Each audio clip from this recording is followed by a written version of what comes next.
Bismillahirrahmanirrahim. Assalamualaikum warahmatullahi wabarakatuh. Yang terhormat kepada dosen pengampu Bapak Wahyu, MPD, AIPO. Sini saya akan memaparkan mata kuliah tes pengukuran dan evaluasi penjelasan tes antar problematik dan tes kemampuan fungsional. Latar belakang perkembangan ilmu pengetahuan dalam bidang kesehatan, kebugaran, dan pendidikan jasmani.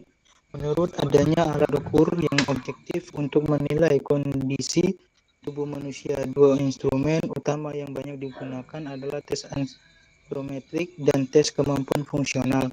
Kedua tes ini saling melengkapi dalam memberikan gambaran menyeluruh mengenai status kesehatan, kebugaran, serta kemampuan performa fisik seseorang. Pengertian tes antropometrik. Tes antropometrik adalah metode pengukuran dimensi fisik tubuh manusia yang meliputi ukuran linear, lingkar tubuh, lebar tulang, komposisi tubuh, dan proporsi tubuh. Ilmu ini merupakan cabang dari antropologi yang fokus pada variasi fisik manusia.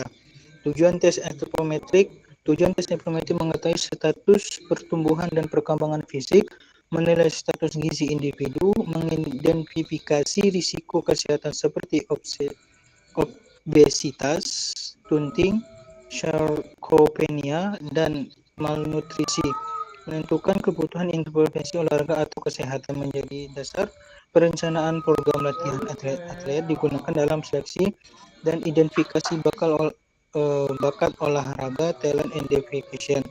Manfaat tes ekstrometrik ada 5. Yang pertama, manfaat tes ekstrometrik. Yang kedua, memberikan gambaran komposisi tubuh secara objektif. Yang ketiga, membantu mengontrol perubahan tubuh selama program latihan. Yang keempat, menjadi indikator kesehatan umum masyarakat. Yang kelima, mempermudah screening dini terhadap gangguan metabolik. Jenis dan contoh tes ekstrometrik. Yang pertama, A. Pengukuran linear.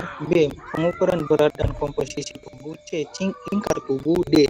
Pengukuran skeletal.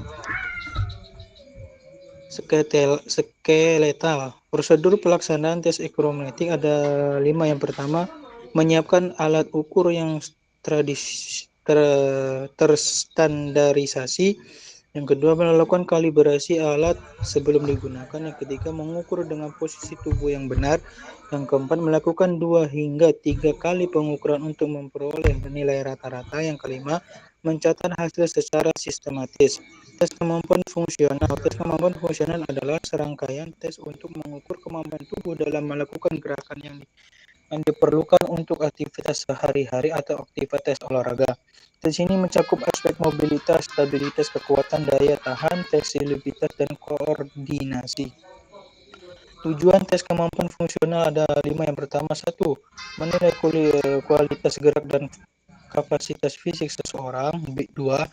Mendeteksi keterbatasan gerak atau ketidakseimbangan otot. 3. Menentukan kesiapan individu dalam melakukan aktivitas fisik. Yang keempat, mengidentifikasi risiko cedera. Yang terakhir, menjadi bahan evaluasi program latihan. Jenis dan contoh tes kemampuan fungsional. A. Tes fleksibilitas sit and rest test, collider flexibility test. B. Tes kekuatan otot push up test, sit up test, head grip dynamometer. C. Tes keseimbangan on leg stainless. E. Blitz test. D. Tes daya tahan 6 minutes wall test, run test. Yang terakhir, tes komprehensif fungsional movement screening, team up and go test, stand test. Prosedur pelaksanaan tes kemampuan fungsional. Yang pertama, memberikan instruksi yang jelas kepada peserta. Yang kedua, melakukan pemanasan ringan sebelum tes. Ketiga, melaksanakan tes sesuai standar protokol internasional. Yang keempat, memberikan istirahat antar tes jika diperlukan. Yang kelima, mencatat hasil secara objektif. Penerapan tes antropometrik dan fungsional. Penerapan kedua tes ini sangat luas dan mencakup berbagai bidang, mulai dari pendidikan, kesehatan masyarakat, hingga olahraga prestasi. Berikut uraian yang lebih lengkap dan detail.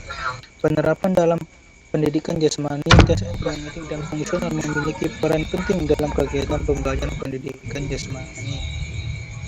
Kesimpulan, tes akrobatik dan tes kemampuan fungsional merupakan alat ukur penting dalam menilai kondisi fisik manusia dan komposisi tubuh, sementara tes kemampuan fungsional menilai kualitas gerak dan kapasitas fisik dalam kegiatan sehari-hari maupun olahraga. Kedua tes ini sangat penting dalam pendidikan jasmani, kesehatan masyarakat, dan olahraga prestasi karena memberikan data objektif yang dapat digunakan untuk merancang intervensi, latihan, maupun evaluasi. Sekian dari saya. Wassalamualaikum warahmatullahi wabarakatuh. Waalaikumsalam warahmatullahi wabarakatuh.